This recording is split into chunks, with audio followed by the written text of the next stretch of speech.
יש בחיים שלנו כמה דברים שצריך לזכור. שהדבר הכי חשוב הוא המשפט שאמר שלמה המלך. אומר שלמה המלך, ברכת השם היא תעשיר. אנשים מחפשים לעשות כסף פה, אני אקנה פה, אני אמכור פה, אני אעשה קומבינה פה, אני אביא להוא מהסיבוב, אני אעשה דיל עם הזה, אני אעשה ככה, סתם שוברים את הראש, לא מבינים.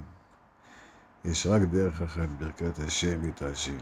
דרך בתמימות עם השם, תעשה מה שצריך לעשות, אל תדאג.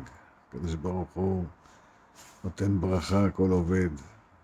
אתה רק תהיה ישר עם השם, לך עם האמת, אין משהו אחר. אפשר לחלום חלומות מפה עד הודעה חדשה, אבל יש רק ברכה אחת, ברכת השם. שלך על השם יאהבך, והוא יכלכלך.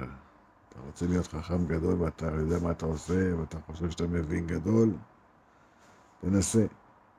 תעשה אולי גם כסף. אבל עם הכסף הזה מה תעשה?